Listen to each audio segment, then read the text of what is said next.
Have you seen Floyd Mayweather's watch collection? No, is it all fucking iced out Hublots? He's really so stupid that it's kind of fucking really awesome. His purchases are nuts.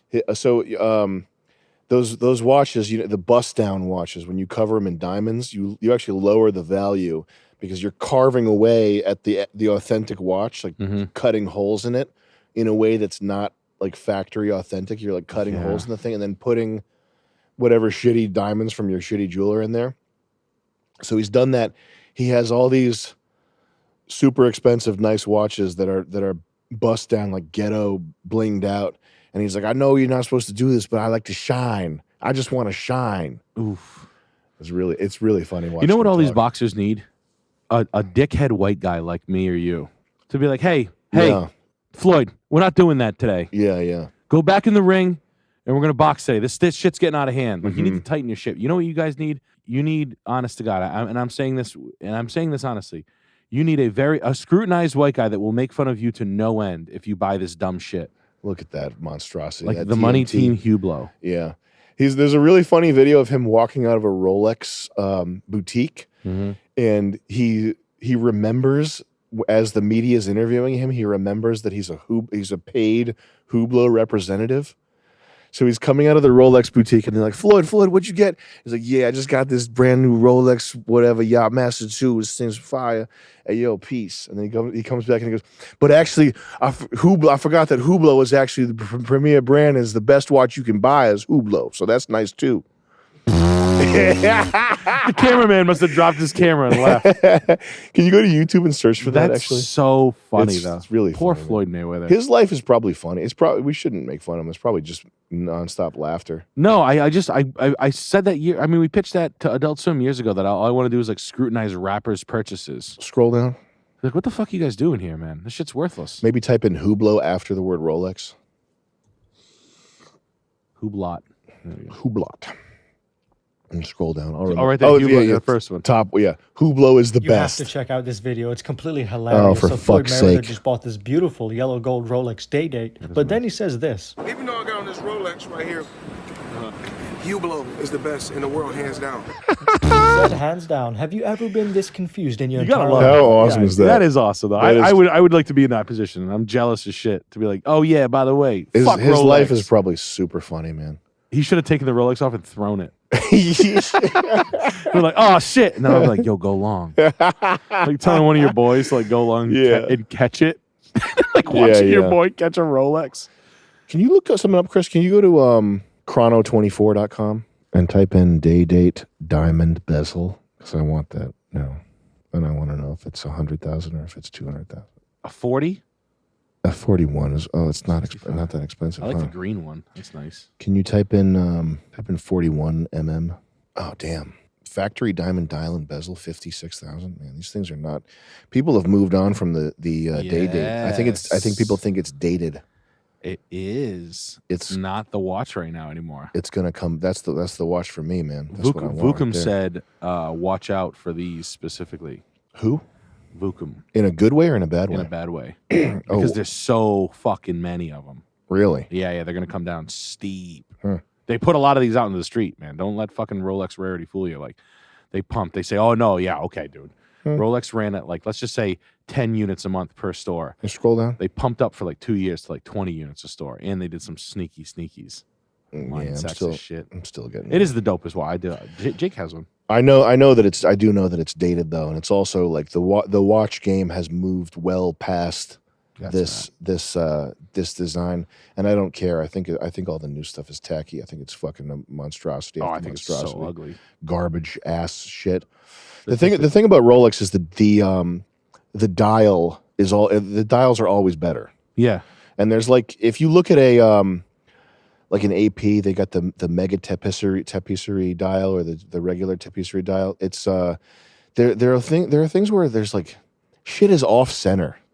Yeah, and there's certain things like there's things that I wouldn't let fly in a graphic. These things called tangents, which a tangent is where in geometry a tangent's where like a line and another two shapes interact. Yeah.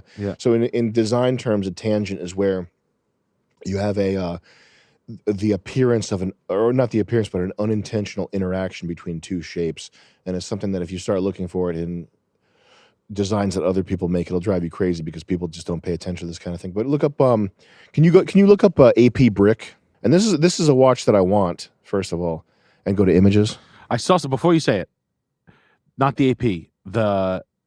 What were you just looking? Patek Philippe. Yeah. Is it where like the background had like waves, right? And then there was like a circle track around it, and then where the down slope of the wave, like basically where the cut on the geometry is like off, and you're like see right where the 5 is on that watch. Yep. Like right above the 5 to the left. Yep.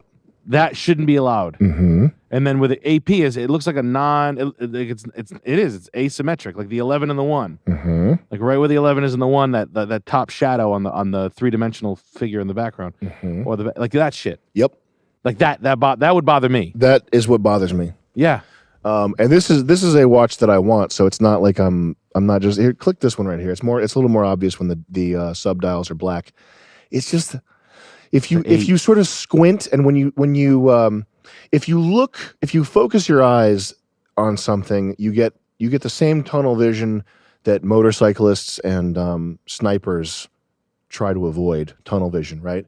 Like if you look at it holistically, if you squint your eyes and you unfocus them and you just look at you just let the shapes sort of resolve in your peripheral vision, it really becomes glaringly obvious that these 3 subdials, they're not like evenly distributed, right? Yeah. Like this should be higher.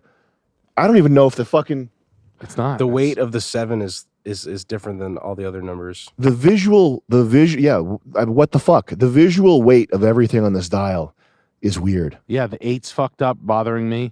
The 4 placement to the 2 is off, just a hair. The 2 to 4. This little fucking chunk right here Yeah. is so strange. And then the collegiate typeface that the numbers use versus the very small, super fine, elegant Audemars Piguet. Like they should have just done the AP and not done the words, right? But like these words that are so fine and so small, and it just looks very out of place and disjointed. And I'm going to buy this one day. This is one of the on the list here, but it's just everything's like this. Rolex doesn't have that. Yeah, I think they're too classic. Any Rolex dial is pretty much perfect if you look at it. Even on the ones like I don't like the Yachtmaster. No, right. I don't like it. But it's symmetrical. But it's the visual composition is perfect. They don't fuck around. They don't play this. They're not fucking doing this shit. They don't have this shithead dumping ingredients in. We can put this thing, and no one even knows what any of those. No one in the world knows what any of those do.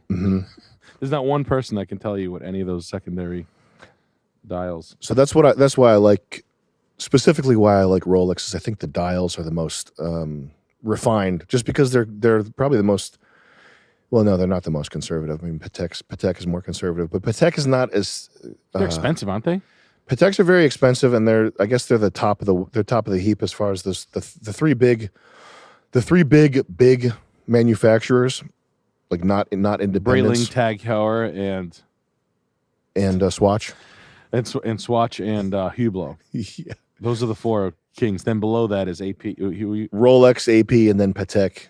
Underneath Breitling, Vacheron Constantin. I think Vacheron's a respected name. I don't think there's one design of theirs that I like, but Tissot.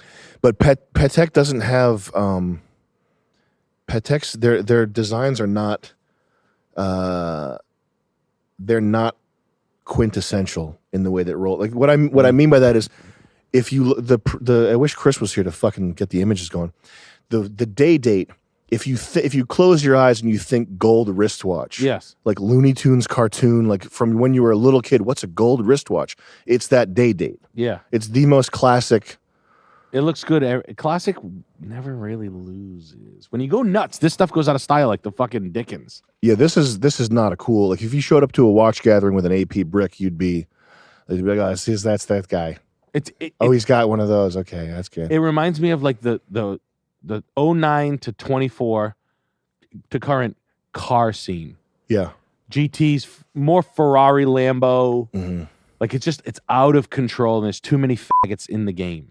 Can you look up all gold day date 36? The old Kennedy. Yeah. Yeah. Like that's it Yeah, right there. that's you know, cool. and there's nothing.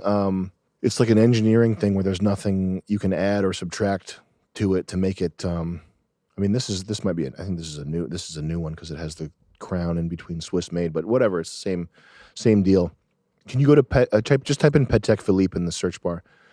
Like Patek watches, they're elegant, they're beautiful, what have you. But there's no Patek design where it's like that's the one forever. It looks like an Indian doctor's watch. You know what I mean? Yeah, it looks like a Patek Philippe. Yeah, it should be called Patel Philippe. Yeah, and I do want to get the 5990 eventually, but none of these are like the Stingray Corvette in that sense of like being like we would never drive a Stingray Corvette, but it is. I gotta show you things. I feel like if you got onto, have you seen like boats? Like I have one nice watch. You've got nice watch. I don't have a nice watch. Oh, you don't have like a No. something you. No, I'm gonna once the money's there, I'm gonna get that day date, but I don't have anything. But like I honestly think that once you get that day date, you'll be done for the rest of your life. Yeah, I'm not gonna be fucking around. You're not gonna be like buying the other ones. I feel like with watches specifically, for if you're a normal guy, like your head, like this stuff's cool. Don't get me wrong, but like, what other one are you gonna get? I just think like when you look, at I'm your gonna money, go nuts. I'll be a psycho. Oh. And waste it all. Oh, I'll show you. No, I'll show you a boat. Yeah. There's just other, like there's planes, there's boats. Mm-hmm. There's not enough time for 3 watches. I think I'm gonna do 3 watches and no planes or boats. Fuck. Yeah. We gotta get a A Robinson. a 22. Robinson 6. Yeah. This is what I want. I don't have $1.5 million for the cheapest. Yeah, you're Robinson right. Yeah, you don't helicopter. have $11 million for a mediocre helicopter. Yeah.